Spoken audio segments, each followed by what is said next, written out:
fi kulli wara kulli rajulin wara kulli rijalin imra'atun tuayyiduhu wara kulli rajulin imra'atun tuayyiduhu. Setiap laki-laki yang sukses di belakangnya pasti ada perempuan yang menyokongnya. Jadi kadang-kadang kita lihat itu si fulan berhasil, si fulan jadi punya manfaat, si fulan seterusnya. Kadang-kadang kita lihat laki-lakinya itu berhasil, tapi ternyata di belakangnya itu ada perempuan yang berhasil menyokong, membantu laki-laki tersebut.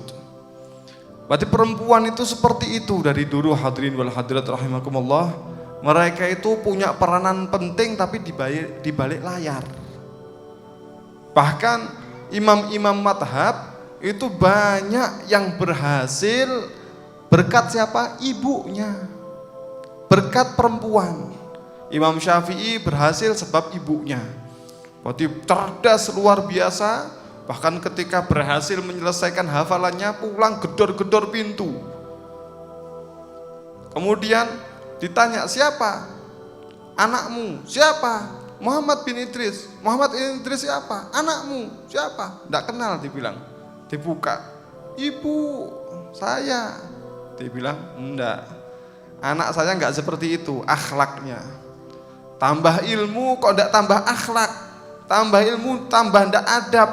Bukan anak saya. Pergi kamu harus belajar lagi. Pada setelah sekian lama belajar, pulang pengen ketemu ibunya, pengen ngasih kabar gembira maksudnya. Gedok pintu, terlalu semangat mungkin ya. Tapi ternyata disuruh pulang, suruh belajar lagi, belajar adab. Akhirnya jadilah Imam Syafi'i. Imam Abu Hanifah seperti itu berkat ada seorang perempuan yang nyelotek, yang nyeletuk. Akhirnya menggores hati daripada Imam Abi Hanifah, jadilah Abi Hanifah seperti itu. Imam Ahmad bin Hambal berkat ibunya juga banyak. Berarti perempuan-perempuan mereka punya peranan penting untuk keberhasilan seorang laki-laki. Di antara perempuan-perempuan pilihan yaitu istri baginda Nabi besar Muhammad SAW yang paling mulia. Di antara istri-istri yang lain paling istimewa, paling mulia yaitu Sayyidah Khadijah al-Kubra. Sayyidah Khadijah ini luar biasa.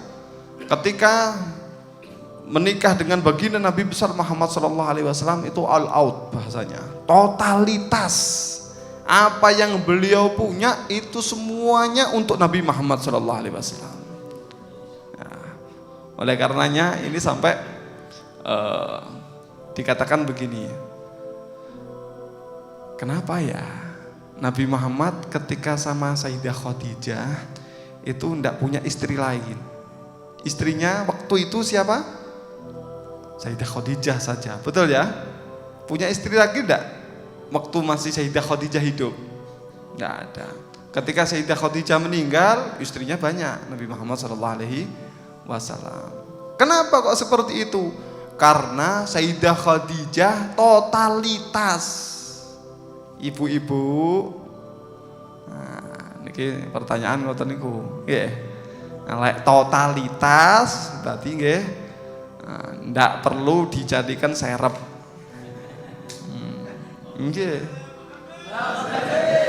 Mboten totalitas, serep 1 kurang 2, 2 kurang 3, 3 kurang 4, mentok pun nggak boleh.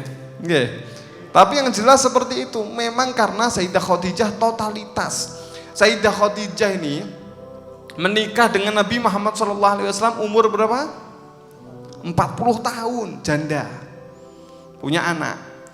Rasulullah SAW menikah dengan Sayyidah Khadijah umur 25, bujang. Ya, sudah menikah belum? Belum, bujang, masih perjaka. Ya, menikah dengan Sayyidah Khadijah. Tapi seperti itu pun ternyata luar biasa. Ya, istri yang terbaik, istri yang paling istimewa Sayyidah Khadijah ridwanullah taala alaiha. Mudah-mudahan Allah meridhoi beliau. Beliau adalah saudagar yang total, yang kaya raya, tapi ternyata hartanya semuanya dikorbankan untuk baginda Nabi besar Muhammad SAW habis. Sampai akhirnya rela untuk lapar, rela untuk dicaci maki. Ketika Nabi Muhammad SAW sedih, menjadi pelipur laranya. Ketika ketakutan, menjadi pendampingnya. Selalu Sayyidah Khadijah berada di samping baginda Nabi besar Muhammad SAW. Bahkan ketika Sayyidah Khadijah meninggal dunia, maka itu adalah salah satu saat yang paling memukul baginda Nabi besar Muhammad SAW. Bahkan bukan hanya Sayyidah Khadijah, waktu itu paman beliau juga meninggal dunia, yaitu Abu Thalib. Akhirnya dinamakan tahun tersebut dengan Amul Huzun, dengan tahun kesedihan. Tapi yang jelas Sayyidah Khadijah menjadi istimewa karena beliau totalitas membantu baginda Nabi besar Muhammad SAW. Setiap laki-laki yang berhasil pasti di belakangnya ada perempuan yang menyokongnya. Mudah-mudahan ya, perempuan-perempuan kita menjadi orang-orang yang bisa menyokong laki-lakinya.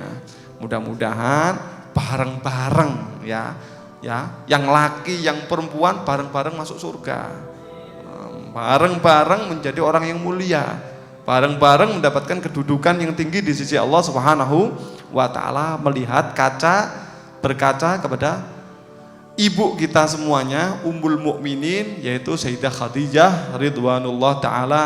Amin amin ya rabbal alamin. Itu dari saya, kurang lebihnya mohon dibukakan pintu maaf yang sebesar-besarnya. Billahi taufiq wal hidayah wa ridha wal inayah. Assalamualaikum warahmatullahi wabarakatuh.